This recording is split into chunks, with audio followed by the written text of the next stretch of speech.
Olá, pessoal, sejam bem-vindos e bem-vindas para mais um conteúdo aqui do Café com Teologia. Ontem, dia 12 de dezembro, estreou em alguns cinemas do Brasil o filme A Redenção, que tem a proposta de contar a história do teólogo Dietrich Bonhoeffer. Se você ainda não assistiu, fica aqui o meu alerta de que eu vou comentar algumas cenas do filme, porque eu já vi e por isso esse episódio para a gente repercutir um pouco mais sobre o filme e também sobre a vida desse importante teólogo do século XX. Se esse assunto te interessa, fica comigo até o final, que é sobre isso o nosso episódio de hoje.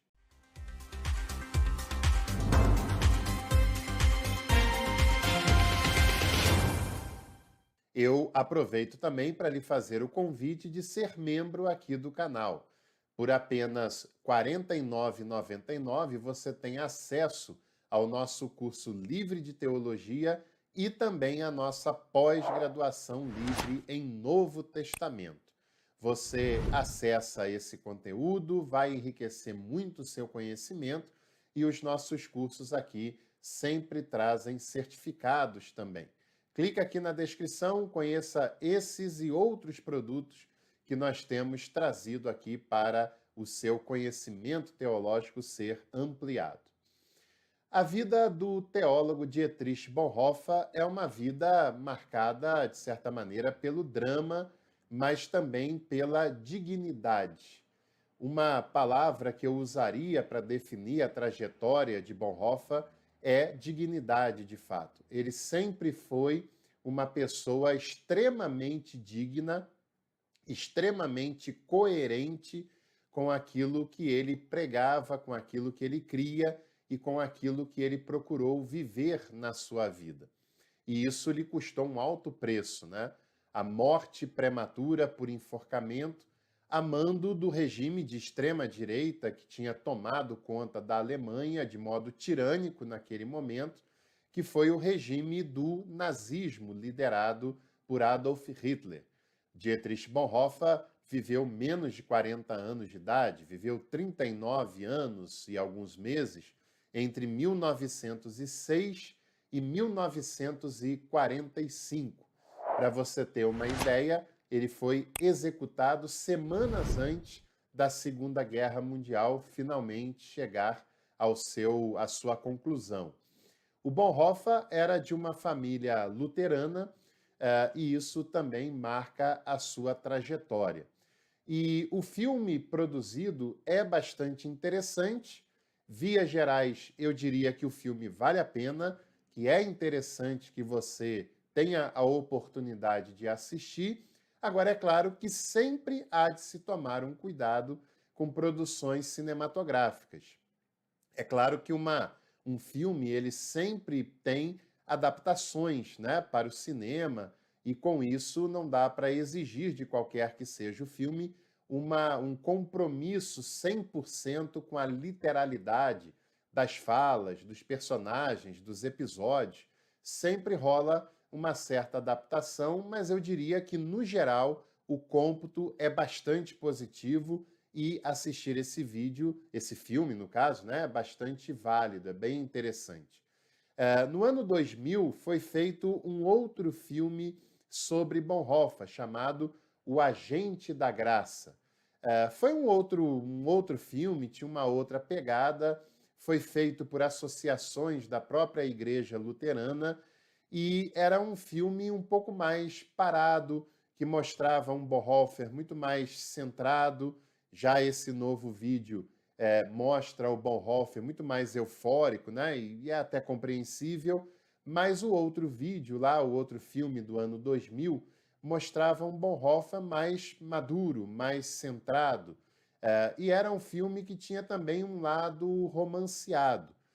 Embora também interessante, né? Não era uma grande produção, não tinha um grande orçamento por trás daquele filme, mas também é um filme bastante interessante e que mostra principalmente o julgamento arbitrário sob o qual o Bonhoeffer foi submetido, que esse novo filme não mostra em momento nenhum, Mas esse filme consegue ir além em algumas questões que são bastante cruciais para a gente entender um pouco mais da história do Bonhoeffer. É uma produção de grande qualidade de texto, grande qualidade de produção, de cenas, de trilha sonora, e faz com que essa história também seja bem construída, bastante interessante a construção da história do Bonhoeffer que o filme faz. Embora tenha deixado de lado alguns assuntos, como eu falei, como, por exemplo, seu julgamento arbitrário, como também a contextualização de como aquele regime de extrema-direita chegou ao poder, embora não tenha sido tanto a proposta, mas é uma trama envolvente, bastante envolvente.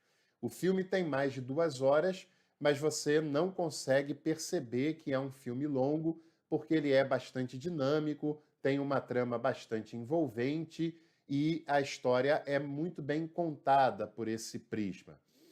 A primeira parte do filme há um link, né, entre a infância do Dietrich Bonhoeffer, por volta de 1914, sua amizade com seu irmão mais velho, sua relação familiar, e um link com os seus últimos dias, ali em meados de 1945. Ou seja, um link entre a Primeira Guerra Mundial e a Segunda Guerra Mundial, que é mais ou menos esse período que as cenas tentam retratar. No primeiro momento, mostra a amizade do Bonhoeffer com seu irmão mais velho, que era uma amizade muito, muito bonita, e como essa amizade ela é violentamente interrompida porque o irmão é convocado para lutar na Primeira Guerra Mundial. Um detalhe, a Primeira Guerra Mundial ela foi causada por causa da política armamentista do Kaiser alemão naquele cenário. Ele era um adepto do armamentismo, da política de construir uma indústria bélica, e isso vai resultar em choques com outras potências até gerar os primeiros conflitos que estouram a Primeira Guerra Mundial entre 14 e 18. E o Bonhoeffer perdeu o seu irmão querido na Primeira Guerra Mundial. Logo, ele não era um entusiasta do armamentismo, não era um entusiasta da guerra, evidentemente, da violência em qualquer que fossem as suas manifestações, e ele era basicamente um pacifista. Isso é interessante que a gente já vai falar um pouco mais sobre isso nos nossos comentários. O filme tem uma ênfase bastante voltada para os últimos dias de Bonhoeffer, e a gente não pode se esquecer que ele viveu apenas 39 anos, e desses 39 anos, os 2 últimos anos foi na cadeia. E alguns anos antes já estava envolvido em toda aquela loucura gerada pela Segunda Guerra Mundial e pelo totalitarismo que havia tomado conta do governo na Alemanha através da ascensão de Hitler ao poder. Isso mostra a relevância e a capacidade de Bonhoeffer, que mesmo tendo vivido pouco e tendo tido muito pouca oportunidade de produzir uma teologia em paz, ele deixou um legado bastante consistente e obras que devem ser visitadas até hoje, como eu vou mostrar algumas delas na parte final desse vídeo, né? Embora o filme enfatize as últimas horas, os últimos dias da vida do Bonhoeffer, ele faz constantes flashbacks para retomar a sua história e contar a sua biografia, os seus relatos, as suas experiências mais marcantes e que faz com que essa trama faça sentido, né? Alguns pontos são muito cruciais. Por exemplo, a sua ida para os Estados Unidos. Chamo sua atenção para isso. Ele vai estudar no Union Theological Seminary de Nova York, nos Estados Unidos, uma instituição que até hoje é uma referência no estudo teológico, e lá ele conhece uma outra igreja que ele não conhecia na Alemanha. Ele conhece uma igreja de negros, de pessoas negras. e percebe a vibração daquelas pessoas, a resistência daquelas pessoas diante do racismo da qual elas são vítimas, diante da opressão que lhes cerca praticamente o seu cotidiano, e isso também marca a trajetória do Bonhoeffer. Tem uma cena do filme nesse momento em que ele fica profundamente assustado com o que o racismo era capaz de fazer quando ele e um amigo tentam se hospedar e alugar um quarto, e o dono da hospedaria lida com Bonhoeffer, que era branco, né? Alemão, sem nenhum problema, sem nenhuma discriminação, e quando chega o seu amigo negro naquela hospedaria, o dono diz que não tinha mais vagas e é para eles irem embora e chega a puxar a arma para eles. E o Bonhoeffer fica profundamente horrorizado como pode uma pessoa que se dizia cristã ter essa postura de pegar em armas e de apontar uma arma para outras pessoas que também eram cristãs. E é bastante interessante o escândalo de Bonhoeffer em ver um cristão que pega em armas. E você, por aqui no Brasil, nunca viu nenhum caso de cristãos e de igrejas cristãs fazendo arminha em campanha política? Ou defendendo e mostrando até armas nos seus cultos? Isso é um ponto também que a gente precisa pensar. Além dessa experiência nos Estados Unidos, é muito interessante e instigante a relação de Bonhoeffer com a Igreja da Alemanha. E nós vamos falar sobre isso já já, mas esse é um ponto também crucial para a gente entender o filme e para a gente entender a trajetória desse teólogo. E também, é claro, os últimos dias, que já já a gente fala um pouco mais sobre isso. A gente precisa entender o contexto histórico do qual nós estamos falando. E para isso a gente precisa voltar na Alemanha do século XX, do início do século XX. Tem a Primeira Guerra Mundial, de 14 a 18, uma guerra que arrasa com a Alemanha, arrasa com a sua economia, com a sua autoestima, com o seu povo, e o Tratado de Versalhes de 1919 é incapaz de propor um pós-guerra razoável, o que faz com que o nacionalismo extremo na Alemanha fosse profundamente explorado por grupos como grupos liderados por Adolf Hitler.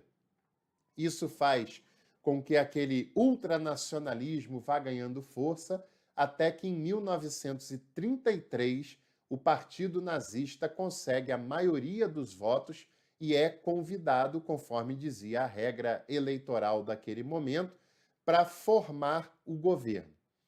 Também é importante a gente dizer duas coisas, ou três coisas. Primeiro, o período de polarização que o mundo vivia naquele momento.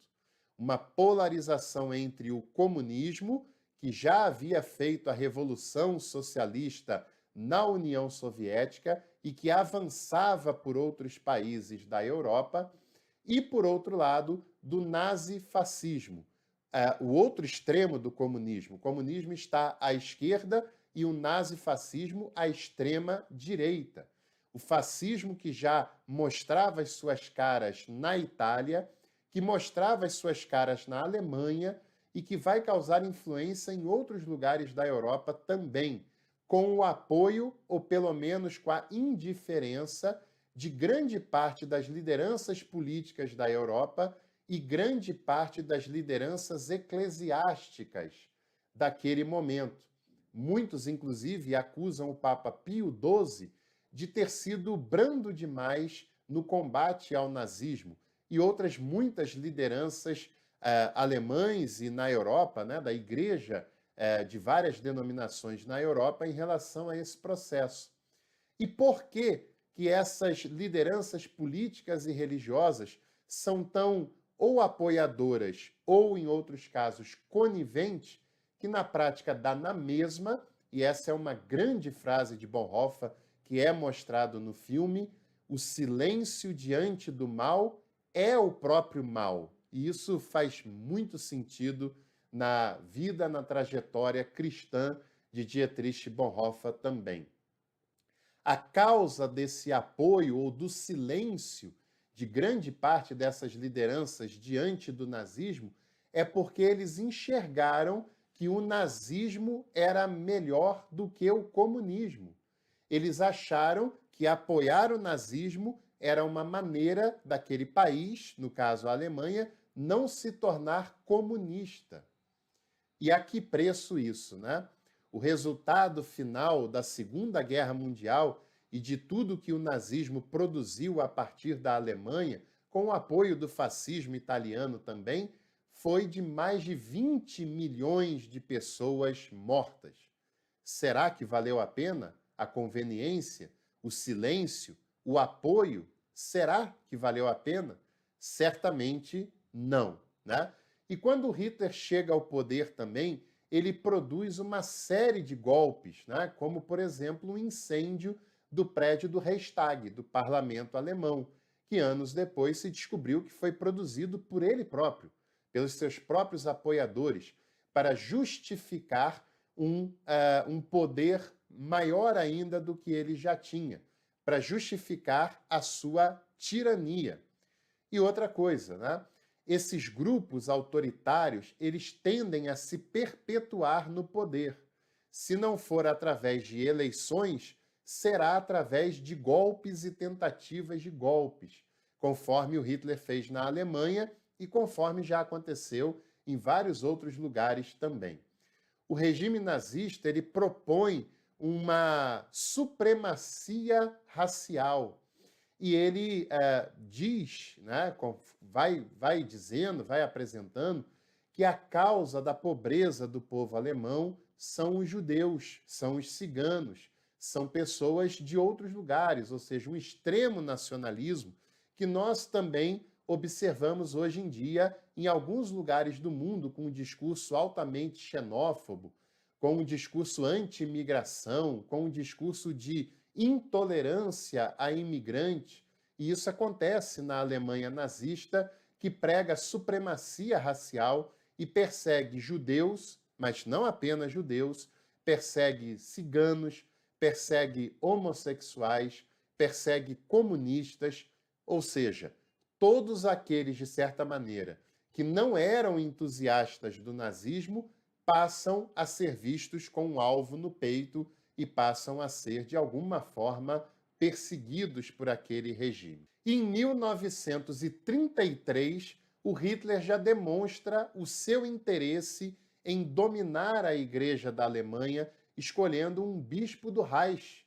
Isso mesmo, um líder religioso que apoiava o nazismo, que é escolhido por Hitler para governar as igrejas, amordaçar as igrejas, fazer com que as igrejas fossem fiéis àquele projeto de poder que está estabelecido na Alemanha, né? E isso foi bastante perigoso, porque nas igrejas da Alemanha tinham suásticas nazistas, tinham saudações nazistas no início dos cultos, até que a própria Bíblia, até que o próprio catecismo, até que a própria liturgia da igreja passa a ser revisada, tendo em vista um governo ariano. E o próprio Jesus é visto como um ariano, e um ariano triunfante, que só não alcançou os seus objetivos por causa dos judeus. E isso teve um peso muito grande naquele contexto. Um outro ponto que nós devemos levar em consideração é que a vida de Dietrich Bonhoeffer ela foi uma denúncia contra a extrema-direita. E quem apoia hoje em dia a extrema-direita não deveria ver filme de Bonhoeffer, não deveria se lembrar de Bonhoeffer, porque uma pessoa que apoia esse modelo nada tem a ver com aquilo que Bonhoeffer pregou e viveu ao longo da sua vida. De certa maneira também, a vida de Bonhoeffer é uma crítica a certos setores progressistas, que muitas vezes optam pela discrição e pelo silêncio com medo de desagradarem a igreja. Isso não foi uma prática de Bonhoeffer, pelo contrário. sua vida também foi uma crítica eloquente à igreja que ele conheceu. E o filme também deixa isso claro. Primeiro, mostrando como as igrejas apoiaram de maneira entusiasmada a ascensão do nazismo na Alemanha. Tem uma cena que mostra um desses pastores entusiasmados fazendo uma pregação eloquente na igreja, dizendo que Deus tinha levantado um Salvador, Deus tinha levantado um Messias, Deus tinha levantado um Führer, que em alemão significa Senhor. E na prática, a igreja da Alemanha, ou grande parte dela, foi substituindo o senhorio de Cristo para o senhorio do Adolf Hitler e da tirania do regime nazista. E como as pessoas aplaudiam, como as pessoas ficavam enlouquecidas com aquele discurso e como aquilo choca Dietrich Bonhoeffer. Não porque ele era um comunista e está defendendo uma igreja igualmente comunista. Nada a ver com isso.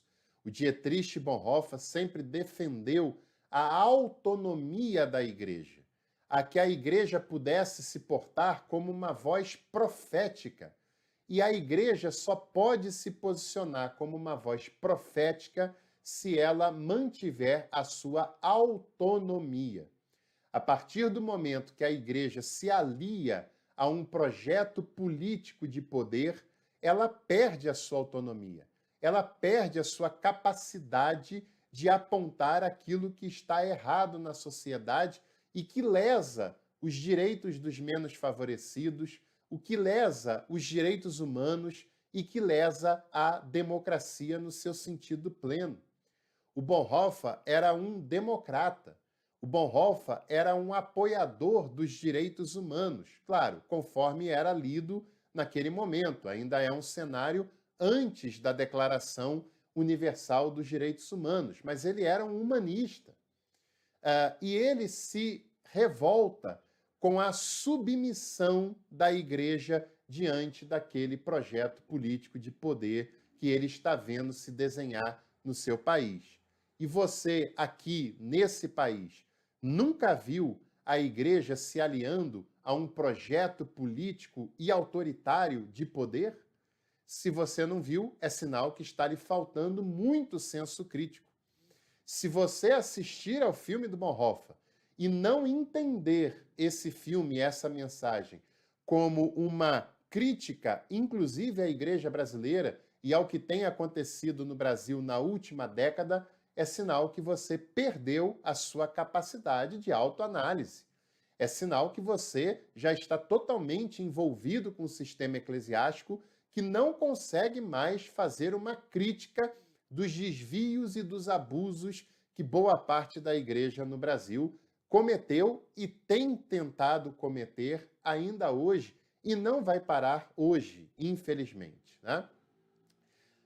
Tem uma frase interessante do Bonhoeffer, quando ele fala sobre isso com seu superior, e naquele momento o seu superior ainda está um pouco inebriado com o que está acontecendo, ainda está um pouco entusiasmado com tudo que está acontecendo na Alemanha, e o Bonhoeffer acha um absurdo ele não se posicionar contrário àquilo, a transformação do púlpito da igreja em palanque político, né? E o seu superior usa uma frase que é instigante. Ele fala para o Bonhoeffer: olha, Dietrich, as igrejas nunca estiveram tão cheias quanto agora. Você entende a perspicácia dessa frase? Você entende a crítica que deve ser feita à igreja do Brasil? Porque a igreja do Brasil acha que está valendo quando as fileiras dela estão cheias. Não importa o que se faça, não importa com quem se alie, não importa qual projeto ela abrace de poder, não importa o que ela faça nas suas estéticas, liturgias, doutrinas, na sua pregação, desde que a igreja esteja cheia, parece que é um salvo-conduto para fazer o que quiser. E isso é bastante problemático. E o Bonhoeffer responde dizendo: mas não seria mais importante nós nos preocuparmos com corações cheios do que com igrejas cheias? E essa é uma crítica muito importante.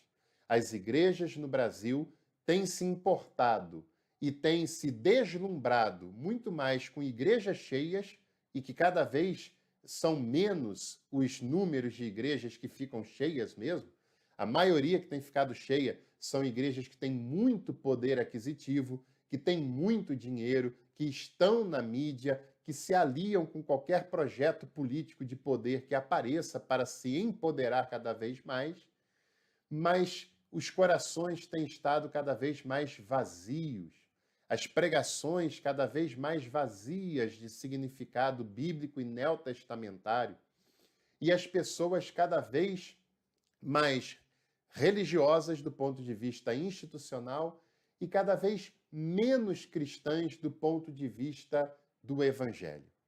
Uma das frases mais marcantes da vida de Bonhoeffer e que é tratada também no filme é quando ele diz que durante muito tempo a igreja na Alemanha se preocupou em construir uma religião sem Cristo e que a partir daquele momento era necessário se construir um cristianismo sem religião.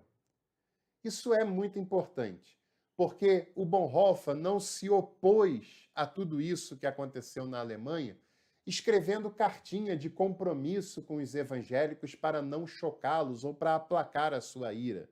De modo nenhum.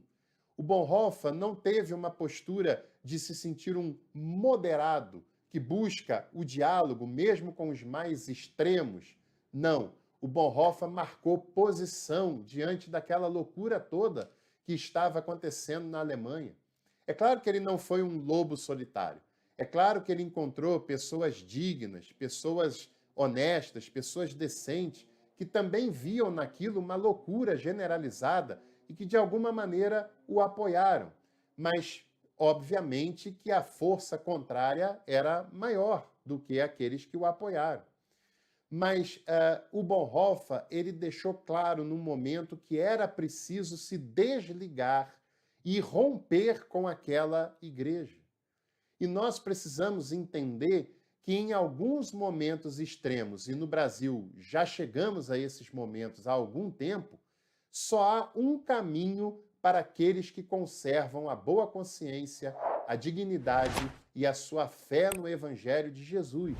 É romper com esse sistema religioso, porque não adianta apenas tentar dialogar com quem representa esse sistema, não com o público em geral, mas com quem lidera esse sistema.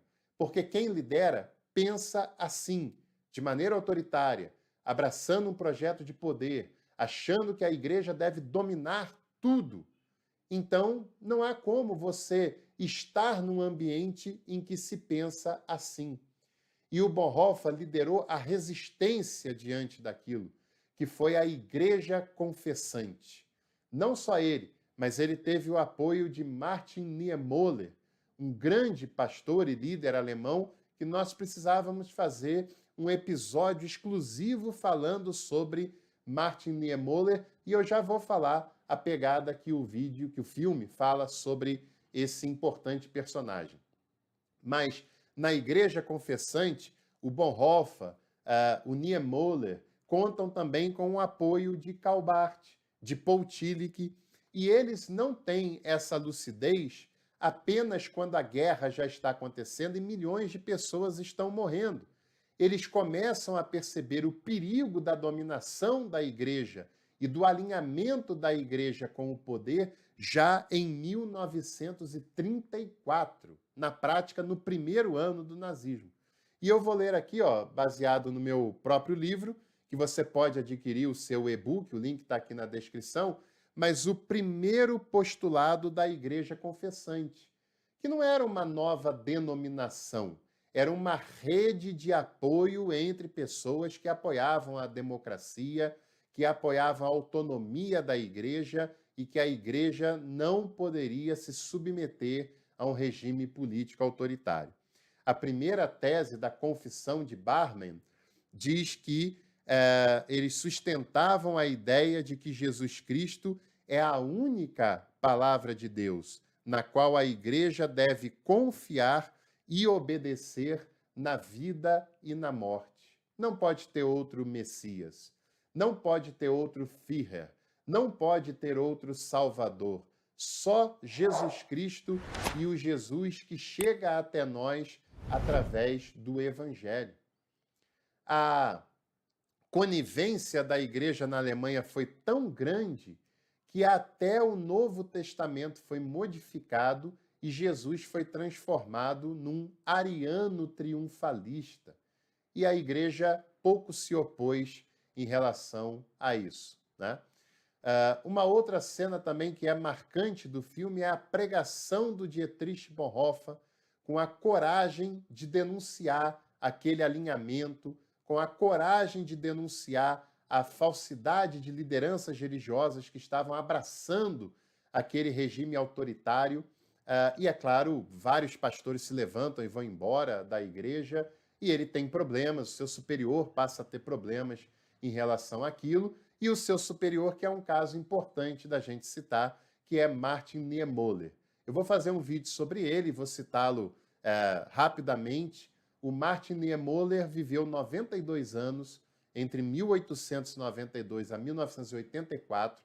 No início ele estava um pouco entusiasmado com o nazismo também, o filme mostra isso, mas depois a sua lucidez fala mais alto, e ele inclusive faz parte da Igreja Confessante, e inclusive ele organiza um seminário clandestino na cidade de Finkenwald, na Alemanha, onde ele reúne vários seminaristas de diversos lugares do país que ele considera pessoas mais abertas, com pensamento mais lúcido, que não tinham embarcado naquela loucura, para que eles fossem trabalhados e ensinados, e convoca o Bonhoeffer para ser o principal professor naquele lugar.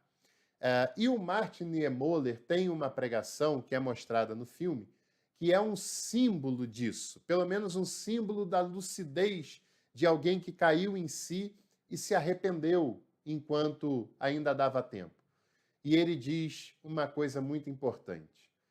Um dia vieram buscar os socialistas, e eu não disse nada, porque eu não era socialista. No outro dia vieram buscar os sindicalistas, e eu não disse nada, porque eu também não era um sindicalista. Um outro dia vieram buscar os judeus, e eu também não disse nada, porque eu não era judeu. Até o dia em que vieram me buscar.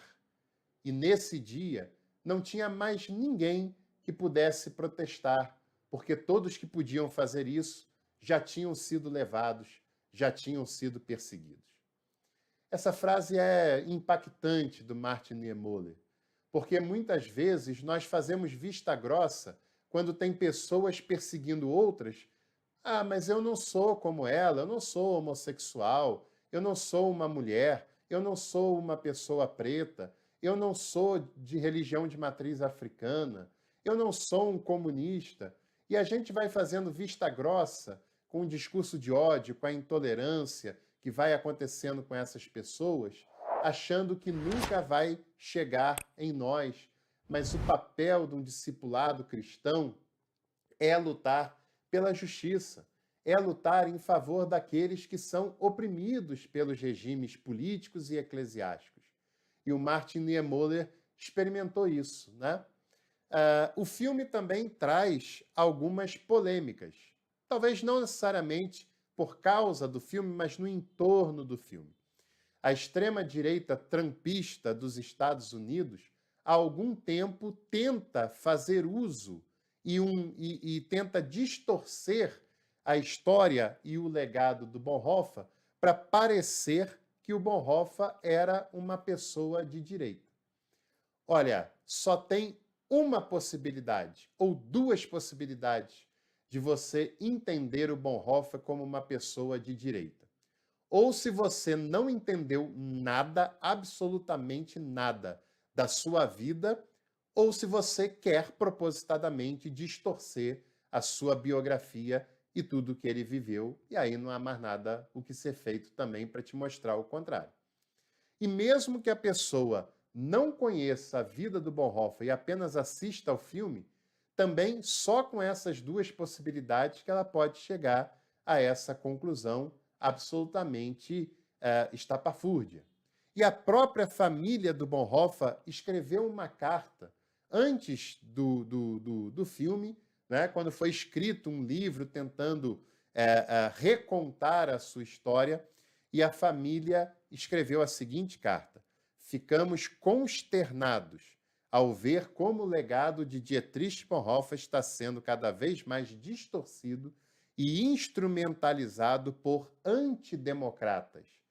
O Bonhoeffer era um defensor da democracia, por xenófobos e por agitadores religiosos de extrema direita. Como descendentes diretos dos 7 irmãos do teólogo e membro da resistência executado pelos nazistas, podemos testemunhar com base na tradição familiar que ele era um filantropo, um amante da paz e de mentalidade liberal. Olha que interessante, né? Ele não era um ultraconservador, não era um fundamentalista, nem tampouco um amante do armamento ou da guerra. Ele era um filantropo, amante da paz e de mentalidade liberal. Ele nunca teria se visto próximo aos movimentos violentos de extrema-direita, que hoje tentam se apropriar dele. Pelo contrário, teria criticado exatamente essas atitudes. Foi a carta e o posicionamento da própria família do Dietrich Bonhoeffer, né? É claro que a polêmica relacionada à vida e ao filme é com relação ao Bonhoeffer fazer parte de um plano que tentou assassinar Hitler. Nós devemos ter muita cautela nisso, né? Muita cautela. Primeiro que o Bonhoeffer não participa disso de uma maneira entusiasmada. Não é uma coisa que ele queira. Era um momento absolutamente extremo. É a frase que é usada no filme. Imagina você vendo um motorista bêbado descendo uma ladeira desgovernado e no meio do caminho matando um monte de crianças. É preciso, de alguma maneira, fazê-lo parar, né? Não quer dizer que pode fazer parar qualquer motorista que esteja na rua dirigindo seu carro, mas aquele era um caso extremo. O Bonhoeffer tentou todas as alternativas democráticas, pacíficas, eclesiásticas, para trazer à igreja sua lucidez e para superar o perigo e o drama do nazismo na Alemanha. E ele apenas participa desse processo em 1943, quando Hitler já tinha matado literalmente milhões de pessoas. O Bonhoeffer não consente em participar desse plano apenas porque ele é de um partido e não concorda com esse partido que está no poder. Nada a ver com isso. Ele não quer ver Hitler fora do poder apenas porque ele tem discordâncias políticas dele. Não, é muito além disso. Muito além disso. É uma causa humanitária e extrema que nós não podemos analisar porque não vivemos na pele e na realidade que viveu o Dietrich Bonhoeffer.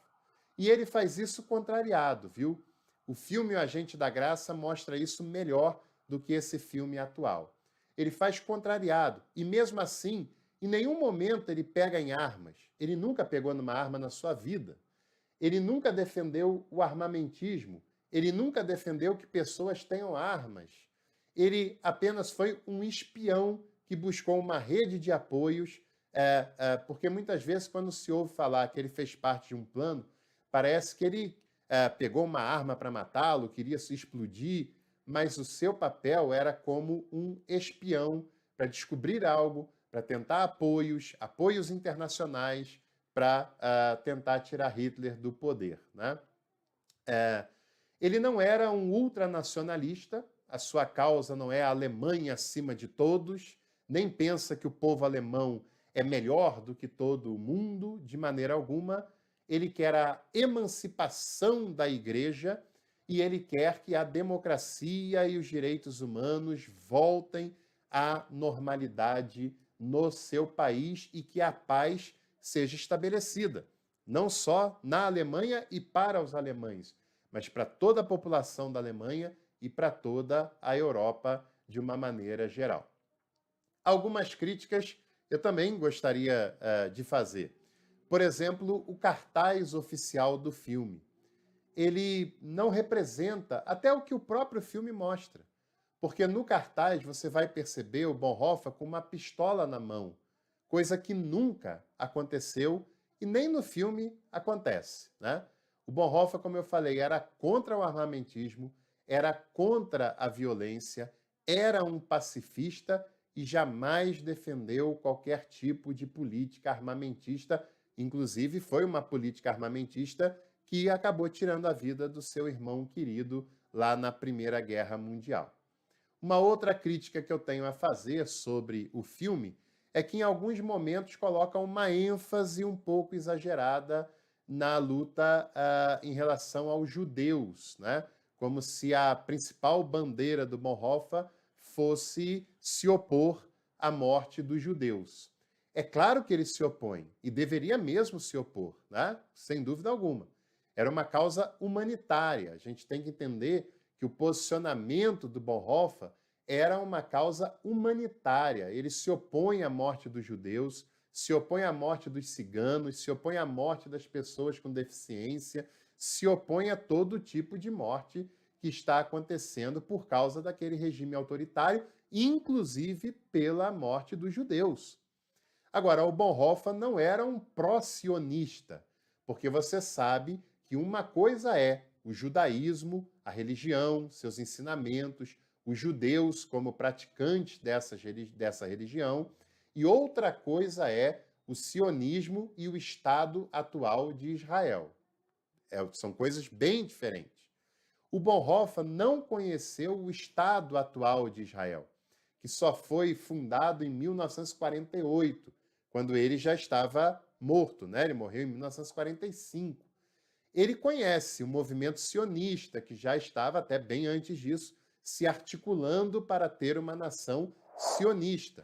Mas ele não é um partidário dessa corrente, não é um partidário do sionismo. E certamente, se vivesse hoje, o Bonhoeffer denunciaria com muita coragem o massacre que o Estado de Israel tem feito na faixa de Gaza, tem feito no Líbano e em outros momentos da história também. Com certeza ele se oporia. Agora, é claro que o Holocausto aconteceu, foi horrendo, foi sangrento, que milhões de judeus foram mortos e também ele e outros teólogos se opuseram a isso. A morte dos judeus que viviam na Alemanha, que eram quase todos eles, a grande maioria, de origem europeia, mas nunca foi Bonhoeffer um sionista. Ele foi um humanista, um cristão que entende que a morte de judeus e de outras pessoas era uma afronta ao próprio Deus e que isso não poderia ser normalizado.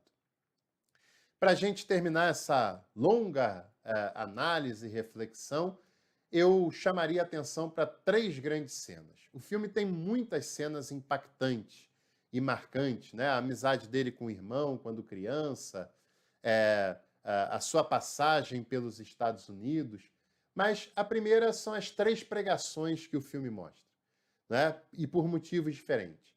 A primeira é a pregação de um entusiasmado com o nazismo e a maneira como ele apresenta Hitler como o salvador da Alemanha e o apoio que ele recebe das pessoas que estão na igreja naquele momento.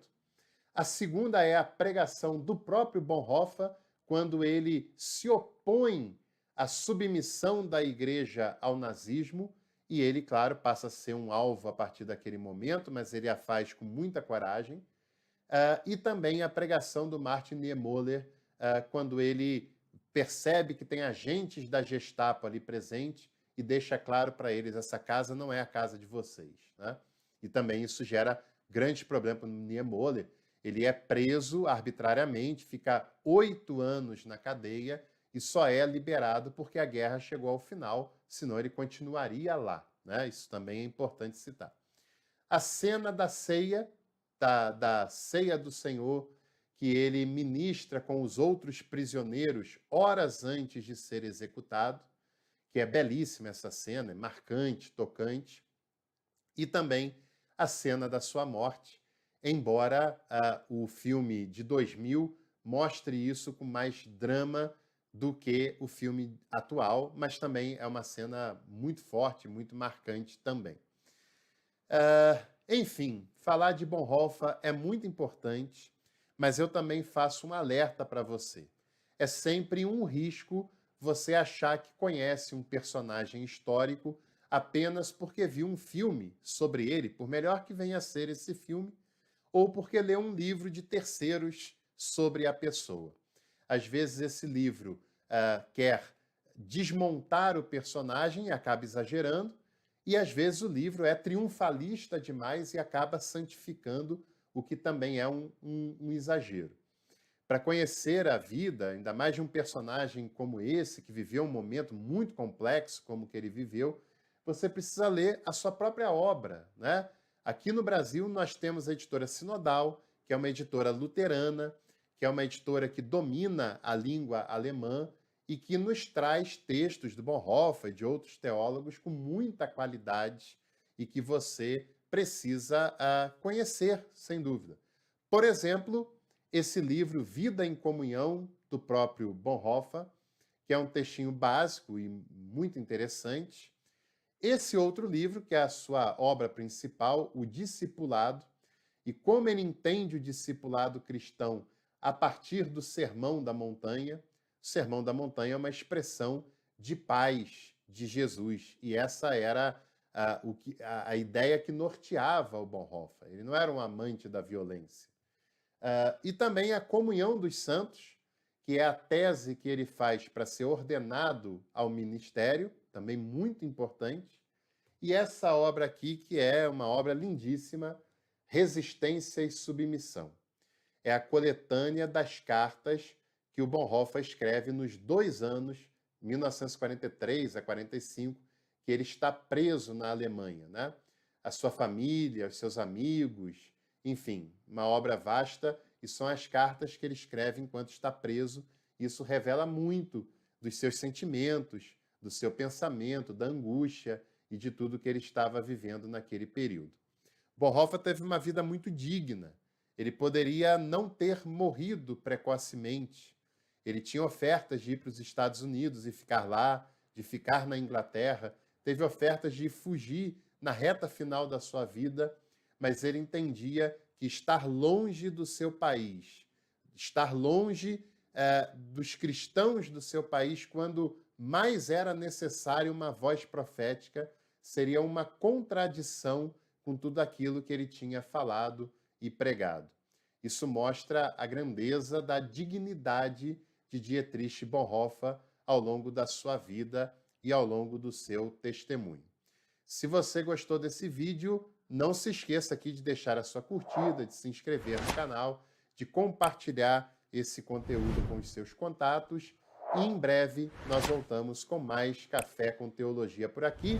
Aproveite e assiste outros vídeos que eu já fiz aqui no canal sobre esse importante teólogo chamado Dietrich Bonhoeffer. Um abraço, até a próxima.